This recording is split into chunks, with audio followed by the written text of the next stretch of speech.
For nearly 300 years, El Camino Real was the major trade route from Mexico City to the Spanish royal city of Santa Fe. Over this, the longest trade route in North America, Spaniards introduced chili peppers to the Southwest. Join me for a very spicy episode from New Mexico, where chili peppers are a taste of history.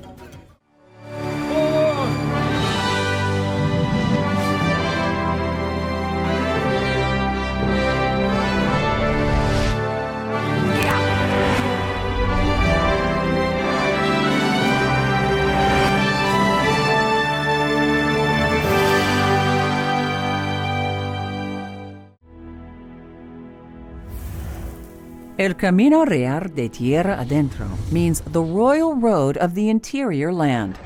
The trail extended 1,600 miles from Mexico City to the Spanish royal city of Santa Fe.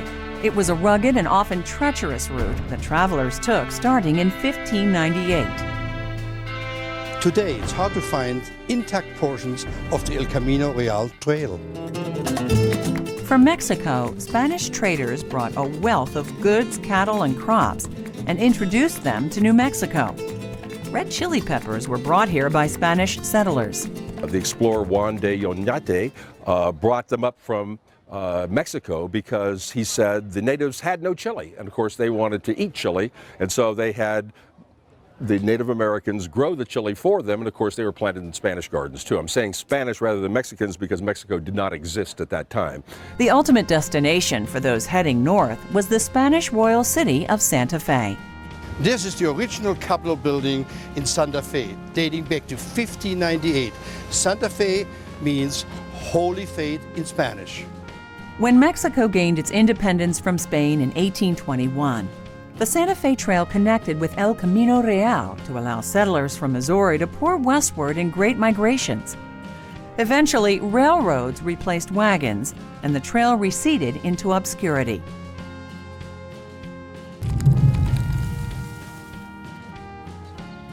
I'm very excited.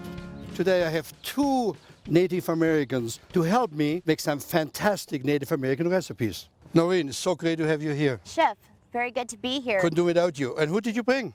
Well, today I brought with me, in keeping with our oral tradition, I brought my Auntie Antonia Sandy to make sure I do everything right and it stays within our traditional So in other cuisine. words, I'm going to learn it the right way today. Exactly. What are we making? We are making a blue corn porridge, as we would say in English, but known in the New Mexico region and within our own Pueblo, it's called Atole. Made from ground blue corn meal, which is hand grinded, and it is brought to this consistency here. And what we like to call it at Taos Pueblo is the breakfast of champions. No morning can start without it. How are we going to get started? You can start putting the water on the fire. Yes, boss.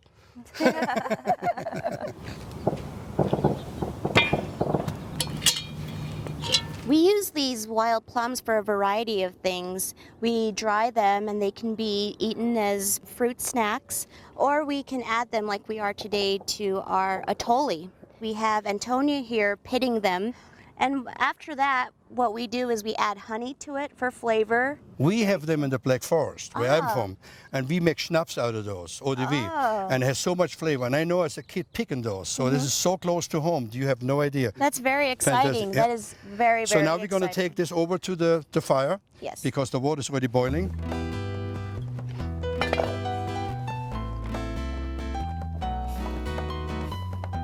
So you know, now nowadays you can buy the blue corn already ground in many of the stores. But I understand you still do yours like the old days, right? Yeah, actually, to buy it, that's the simple way. But what we do at Taos Pueblo is we are very lucky to have a lot of our culture still intact. And we plant our own corn, and usually it takes up the space of about an acre per family, 2 acres, depending on the size of the family. So there must be a family event, a lot of hands needed, no? Oh, To harvest definitely. an acre. Definitely. You know, our youngest helper is our niece. She's 3 years old, and her name is Sadie, and she's a huge help. She's been there from start to finish. And then we go all the way up into our oldest uncles and aunts. So it's Even a people lot my of fun. age, right?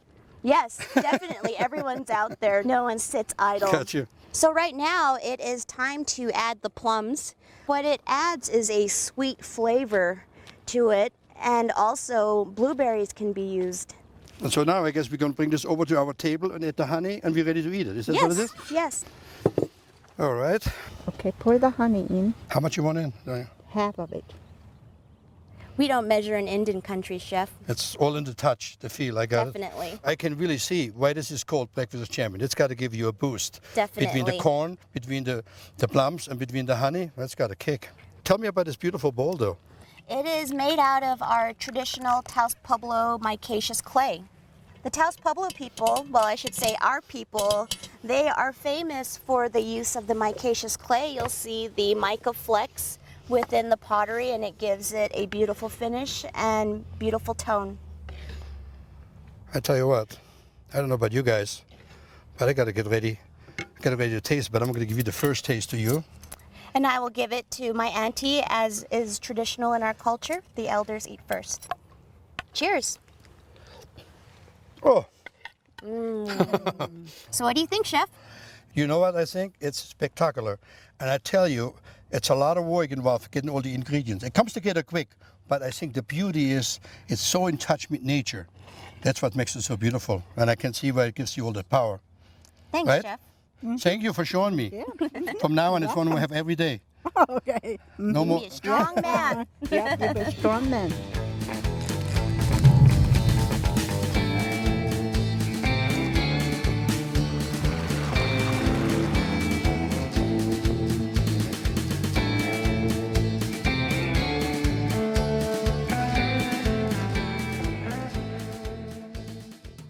Hey there, John. Hi, Patrick. Where are we here today? Well, this, as you know, is a Rancho de las Golondrinas, which was a paraje, it was called, a stopping place on the Camino Real. This was about as far as you could travel in one day from Santa Fe. So when they came out here to stay the first night of their journey, they would camp out in the placita, which is enclosed. It made them feel safe. Their animals were tied up outside. So, John, these are the actual carts that traveled along the Camino Real. That's right, Pat. These are known as carretas, and they were drawn by oxen. I suspect it was a very bumpy, a very, very rough ride, no yield at all, and they would pack them full of trade goods, take them down from Santa Fe to Mexico, filled with buffalo hides and piñon nuts, and come back from Mexico with the finished goods that people up here wanted to have. Fantastic spot you found there for me. Thanks, Dad. For some of you, this is my son Patrick, who happens to live in Albuquerque and has a PhD in anthropology, helping me out. Ladies, you ask for it, you shall receive it. I boiled the corn for you, or what you call it. We call it pasoli. Sorry. So what we will be making today is a traditional pasoli elk stew. Which sounds so great. And that elk looks so beautiful and so lean. I mean, it's got to be just fantastic. So, Antonio, so tell me what's the biggest trick on this, I figured, is the soaking Yes. overnight and then the boiling, because otherwise it would take a lot of time, correct? Yes, definitely. It is a night process Oh, because overnight, traditionally what we do at home is we soak the pasoli for a few hours and then we put it on to cook because it is, like I said, a rather long time to But pop also up the that pistoli way. is later what gives it the texture. It's kind of acts like a binder almost, right? Exactly, That's what it is. exactly. Okay. So now I guess the first step is you're going to cut up the squash, right? So we have green squash, yellow squash, also called zucchini or summer squash.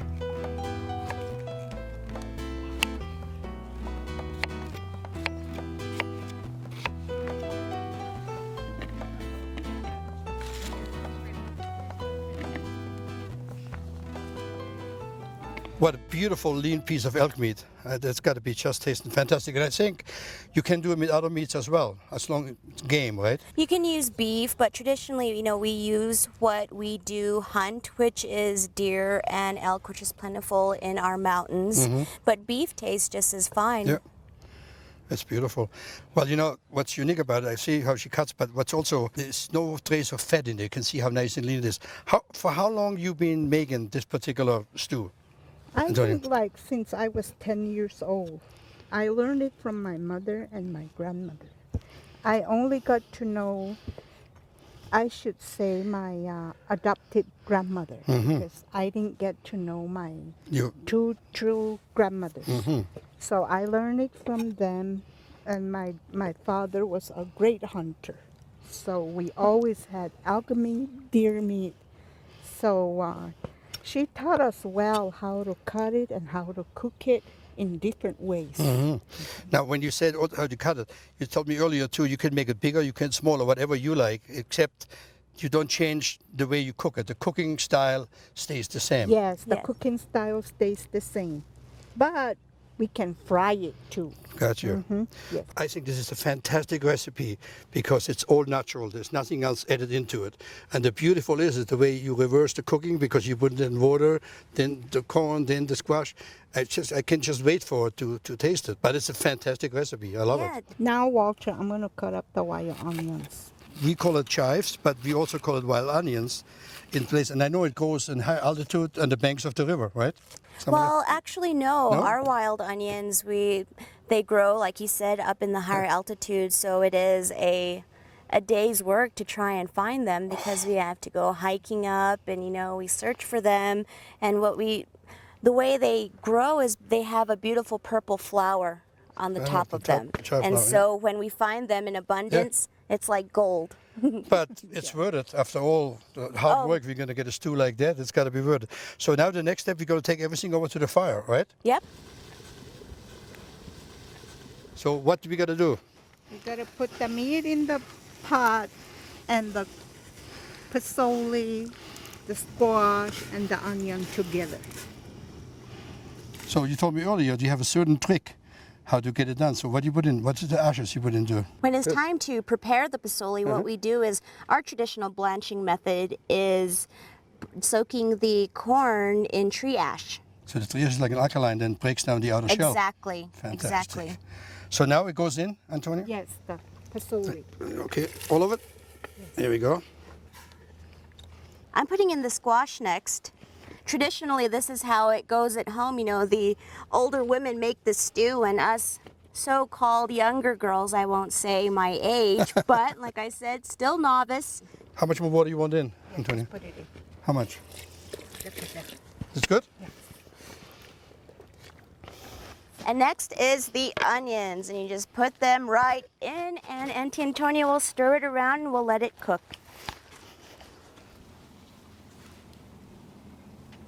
So we just use coarse salt now, but you said in the early days you would use your own salt, right? Yeah, we do have our traditional salt that we still do use to this day, but for cultural integrity purposes, we will bring in the coarse salt.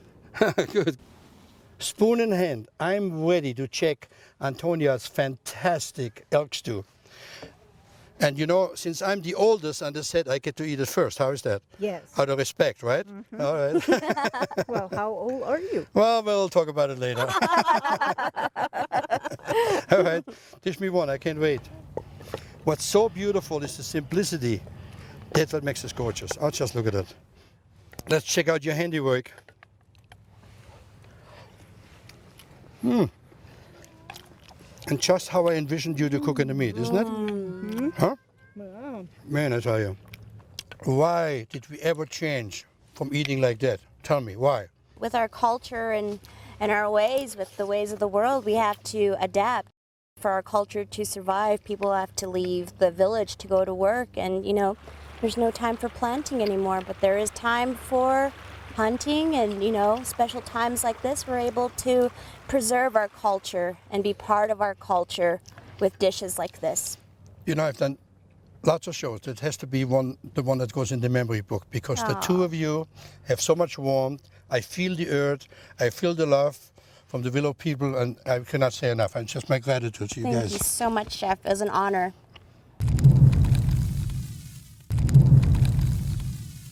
When you think about New Mexico, you automatically think about Pueblo. Pueblo is actually a Spanish word for little village. So when the Spanish came into this area, they seen our architecture here and grouped us under that umbrella of Pueblo Indians. The buildings in this pueblo are up to 1,000 years old. Correct, they are. There's 19 pueblos here in New Mexico, and we're the northernmost one. And they are made out of adobe. Adobe is a clay-like material that is brought down off the side of the mountain, mixed in with straw and water, made into the brick forms, sun-dried, and then stacked upon one another with that same kind of mixture in between. Our entrances were located on top of the buildings, and that was for protection against other invading tribes. So these could be considered America's first condos. Mickey, you know what they call this in 18th century cooking? A What? beehive. Well, nice. Because it resembles a beehive. You know I've cooked in a few of those onos, but why don't you tell me the inner secret? All right, Walter, these are called bakutu in my language.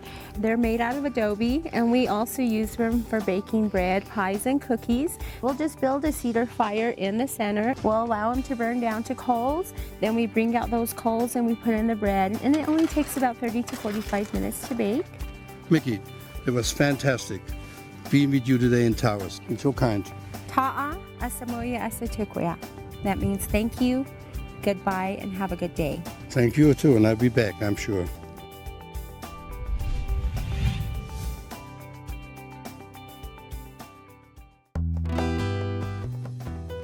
The Three Sisters are corn, beans, and squash. Corn, it grows up in a stalk. The beans are planted right next to the corn. They fix nitrogen into the soil that helps the corn grow nice and tall. The beans then use the corn stalk as a trellis to crawl up the bean. And the squash creates a ground cover that protects from competition from weeds and also preserves moisture in the soil.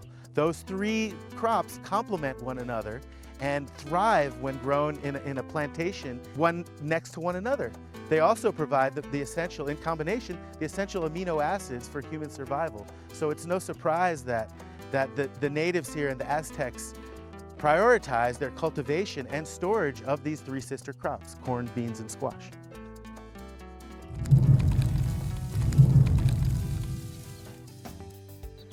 In the Taos Pueblo, we saw a horno, and now we can actually see how it works.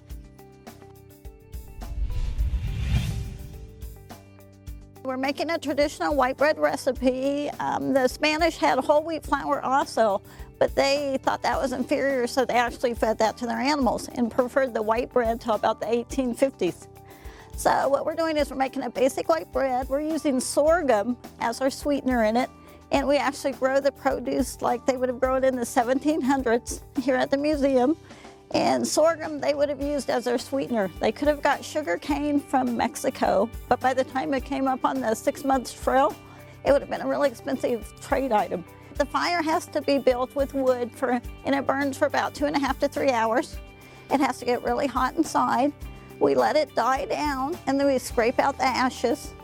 And traditionally you can see we have two hornos here. They would have a large one and a small one. They wouldn't want to waste the ashes because they were still good and hot. So they would put the ashes in the small horno. And you can see we've roasted chilies, something that doesn't require as much heat. They traditionally would bake on the floor of the horno. And after we scrape the ashes out, we have to mop out the oven with burlap on a stick. And then we have to test the horno. And we do that with the wool. You put the wool in for 20 seconds. And if it's burnt, that's okay because you can always cool the horno down. Okay, and now that is too hot. But if it comes out white, you have to start over with your 2-hour fire, so that's not good. If it comes out so it looks like your toast in the morning, 350 degrees. We're ready to bake.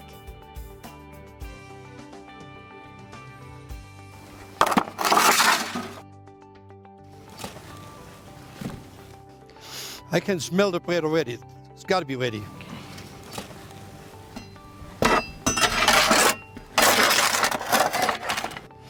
Nancy, this bread absolutely smells divine. Well, thank you.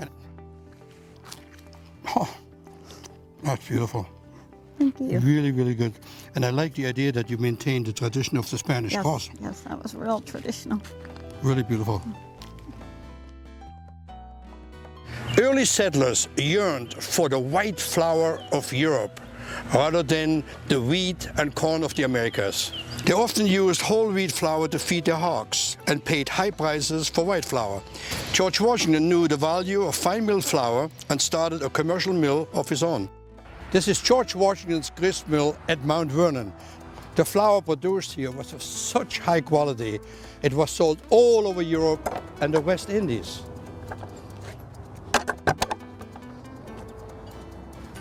Steve. Hi, Walter. How are you, sir? So good to meet you. You know, I'm very intrigued how George Washington and his gristmill all came about, and I'm here to learn. Well, it's an interesting story because, as you know, Washington grew tobacco like most Virginians, but in the mid-1760s, Washington realizes tobacco is exhausting his soil, and he made a big change here and switched from tobacco to wheat as a cash crop. So in 1770, he builds the merchant mill here. To make the water mill operate, you obviously need a water source. So Washington built the mill on this farm, and then they trenched this 2-mile-long mill race to carry the water to the mill site. This will then bring the water inside to run the water wheel. Washington's gristmill was built as a merchant mill, which means it's not just grinding for his plantation. This mill could produce 5,000 to 6,000 pounds of finished flour a day. Well, Walter, I'm really excited to show you how Washington's mill operates. Can't wait. Wow, look at that beautiful grain, huh? Yeah, it's Virginia wheat. Washington grew 800 acres over the year. And so it's in the hopper here. Grain's then going to drop down onto the little device called the shoe, which is going to feed the grain right into the center hole in the stone. These grooves work a lot like scissors, so the top stone spinning over the bottom one repeatedly grinds the grain, moves it through the stone, and then eventually down the hole there. And of course, all that flour that's being ground on the floor above comes down the chute, down this chute, and into one of Evans's bucket elevators. So from here, it's going to be transported a scoop at a time up to the 4th floor of the mill for cooling and sifting. The mechanism of this gristmill was so revolutionary for its time, it actually got the 3rd U.S. patent. When the gristmill was initially built in 1770-71, it was a very fine mill, very cutting edge, but 20 years later, George Washington learned of a new automated milling system that had been invented by a man named Oliver Evans. He came up with a way to move grain through the mill automatically. So George Washington had his private secretary, Tobias Lear, write to Oliver Evans. And the letter reads in part that the president is desirous of you to come to Mount Vernon and install your new system in his mill. He's quite a genius because in addition to transporting flour through the elevators, he realized you needed to cool the flour before you sifted it. And the reason for that is you're grinding hours a day in a mill like this, and the wheat meal can get warm, and you're going to be sifting it through silk. So from the bolting chest above falls all this superfine flour into barrel number 1 here. Love to get your opinion on that, Chef. Oh, gosh. Give me a few eggs and I'll make you some spätzle with it. That's what I should be doing. Isn't it beautiful? Gorgeous. Feel it. This is rich in gluten too, I can tell. And of course, for George Washington, this superfine brought the best price per barrel. Right after the mill opened in 1771, a few months later, Washington exports 128,000 pounds of flour. Steve, I want to thank you. Now I really understand how 18th century milling was all about, and there's nothing better than getting a tour from a master miller like yourself. Thank you, I Chef. really appreciate your time. Thank you.